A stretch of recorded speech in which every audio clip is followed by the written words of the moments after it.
This channel does not promote any violent, harmful, or illegal activities. All content provided by this channel is meant for an educational purpose only.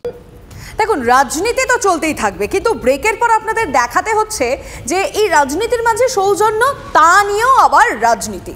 কেন বলছি? কারণ হচ্ছে CPM এবং তৃণমূলের আঁতাতের, মানে একে অপরের বিরুদ্ধে আঁতাতের অভিযোগ তুলে সরব হয়েছে বিজেপি। ঈদ এবং পয়লা বৈশাখে নিশ্চয়ই আপনাদের মনে আছে যে মুখোমুখি হয়েছিল দুপক্ষ। আমরা ঈদের দিনকে দেখেছিলাম সুজন চক্রবর্তী এবং সৌগত রায়, তারা মুখোমুখি হয়েছিলেন। আর আমরা দেখেছিলাম ওইদিকে অবশ্যই পয়লা বৈশাখে, মানে বাংলার বছরের প্রথম দিন, সেদিকে তন্ময় ভট্টাচার্য সিপিএমের এবং তৃণমূলের হয়েছিলেন সায়ন্তিকা, তারা মুখোমুখি হয়েছিলেন সৌজন্য সাক্ষাৎ। আর এখানেই বিজেপি আঁতাতের প্রশ্ন তুলছে। সিপিএমের সাহায্য থেকেও তাদের বড় ব্যাপার হচ্ছে দুধেল গাইদের পোষণের রাজনীতি। কিন্তু এই দুধেল গাইদের পোষণ করার জন্য মুখ্যমন্ত্রীর যে থিওরি, সেই থিওরিতে শেষ পর্যন্ত দুধ শেষ হয়ে যায়, লাথি থেকে যায়। মুখ্যমন্ত্রী বলেছিলেন না যে দুধেল গাইদের লাথি খাবো, তো দুধেল গাইদের লাথি খাওয়ার ক্ষেত্রে শেষ অবধি গায়ের দুধ শেষ হয়ে যায়, কিন্তু গায়ের লাথিটা স্থায়ী হয়ে যায়। তো এরা একসাথে গিয়ে ওই দুধেল গাইদের ধরতে চাইছেন, লাভ কিছু হবে না, দুজনেই লাথি খাবেন। পশ্চিমবঙ্গে আমরা শুধু নয়, তাঁর যারা উপদেষ্টা মমতা ব্যানার্জির, তাঁরাই বলছেন আমরা সবচেয়ে বেশি সিঙ্গেল লার্জেস্ট পার্টি হিসেবে উঠে আসব এবং আমরা তাক লাগানো ফল করব। বিজেপি বলছে সৌগত রায়ের সঙ্গে আমার যে দেখা হয়েছে সেটা সেটিং, সৌজন্য না। আসলে বিজেপি তো সৌজন্যের কিছু বোঝে না, খালি তো বিভাজন, মারামারি, কাটাকাটি, দাঙ্গা, এই রাজনীতির মনোভাবে চলে, আর তাতে তৃণমূলকে সঙ্গে পায়। ফলে আমাদের এরকমভাবে চলতে দেখলে দুঃখ পায়। আমি ওকে প্রসঙ্গত জানিয়ে রাখি, নির্বাচনের এই প্রক্রিয়ার মধ্যে আমার সঙ্গে দুবার যেমন সৌগত রায়ের দেখা হয়েছে, আমার সঙ্গে দুবার তেমন শিলভদ্র দত্তরও দেখা হয়েছে। রাস্তায় চলতে চলতে দেখা হলে ঘুষি মারার মতন মনোভাবে চলা উচিত না, বরং একসাথে চলাটাই ভালো। 2019 সালে কাদের ভোট পেয়ে বিজেপি 18টা সিট পেয়েছিল সবাই জানে। নন্দীগ্রামে যিনি জিতেছেন তিনি নিজে বলেছিলেন সিপিএমের ভোট পেয়ে জিতেছেন।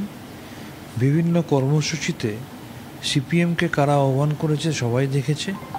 কোচবিহারের প্রার্থী তিনি বলেছেন ভোটে জিতলে যে কটা সিপিএমের অফিস বন্ধ আছে সব কটা খুলে দেবো। এই সব কিছুর মধ্যে দিয়ে বাম এবং রামের সেটিং বারবার প্রমাণিত হয়েছে। এটা নতুন করে আর প্রমাণ করার দরকার নেই। 2019 সালে দমদম আসনে সৌগত রায় 53,002টি ভোটে জয়ী হয়েছিলেন। দ্বিতীয় স্থানে ছিলেন শ্রমিক ভট্টাচার্য। কিন্তু সিপিআইএম প্রার্থী নেপালদেব ভট্টাচার্য 1,67,590টি ভোট পেয়েছিলেন। আর তার ফলেই নাকি সৌগত রায়ের সংসদে যাওয়ার টিকিটটা সুনিশ্চিত হয়েছিল। 2024-এও সুজন চক্রবর্তীর মতো সিপিআইএমের হেভিওয়েট মুখ দাঁড়ানোয় নাকি সৌগত রায়ের অনেকটা সুবিধা হবে। আর বিজেপি বলছে যে এটা আদতে সিপিএমের সঙ্গে তৃণমূলের যে সেটিং সেটাই স্পষ্ট হচ্ছে। পক্ষান্তরে বরানগর আসনের দিকেও যদি তাকানো যায় তাহলে সেখানেও দীর্ঘদিন পর সিপিআইএম প্রার্থী দিয়েছে। সেখানে আরএসপির প্রার্থী দীর্ঘদিন দাঁড়াতো, কিন্তু 2021 সালে জোটের সুবাদে কংগ্রেসকে ওখানে আসনটি ছেড়েছিল সিপিআইএম। কংগ্রেস প্রার্থী মাত্র 13,000 ভোট পেয়েছিল। আর এখানেও বিজেপি বলছে যে সিপিআইএম তন্ময় ভট্টাচার্যের মতো স্থানীয় কাউকে প্রার্থী করে, যথেষ্ট পরিচিত মুখ তাকে করে আদতে বরানগর আসনে তৃণমূলের হাতি শক্ত করেছে। যদিও তৃণমূল এসবকে গুরুত্ব দিতে নারাজ, তাদের বক্তব্য দমদম এবং বরানগর এবারও তৃণমূলের দখলে যাবে। বিজেপি অবশ্য খোঁচা দিতে ছাড়ছে না যে এটাই তো সিপিএম আর তৃণমূলের সেটিং। সিপিএম অবশ্য এসব নিয়ে খুব বেশি কর্ণপাত করতে নারাজ। ক্যামেরায় মনোজ হাজরার সঙ্গে প্রদীপ্তকান্তি Ghosh, TV9 Bangla, Kolkata.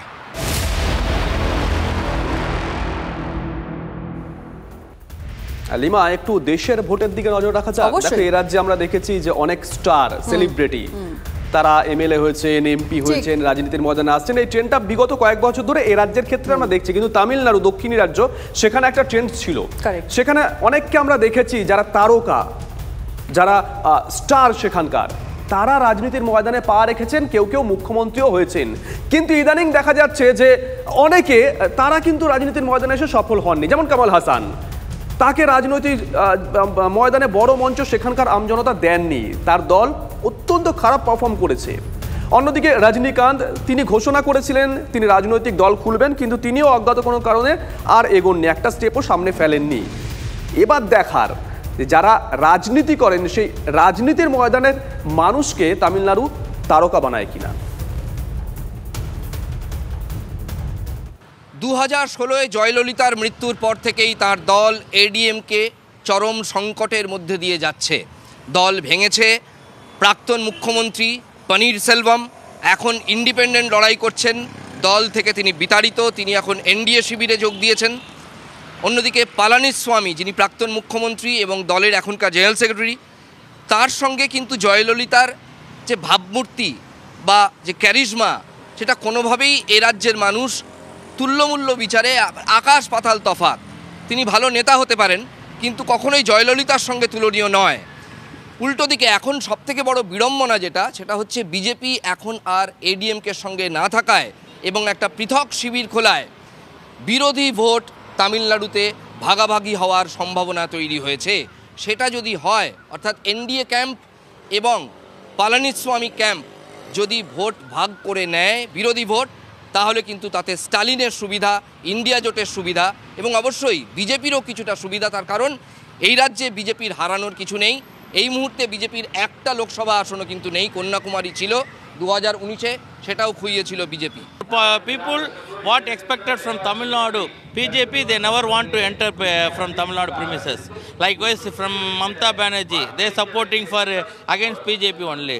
Who are the well-wishers of the people, they will follow the rules and regulations only. What we want to do people, that we want to do on our own way only. সুতরাং BJP এবার মূল অপোজিশনের ভূমিকায় অবতীর্ণ হয় কিনা সেটাই এখন সবথেকে বড় প্রশ্ন এবং সেটাই এডিএমকের কাছে সবথেকে বড় চ্যালেঞ্জ। দেখা যাক পালানিস্বামীর দল সেই চ্যালেঞ্জের মোকাবিলায় উত্তীর্ণ হতে পারে কিনা। চেন্নাই থেকে ক্যামেরায় সমর দাসের সঙ্গে রাজা চট্টোপাধ্যায়, TV9 বাংলা।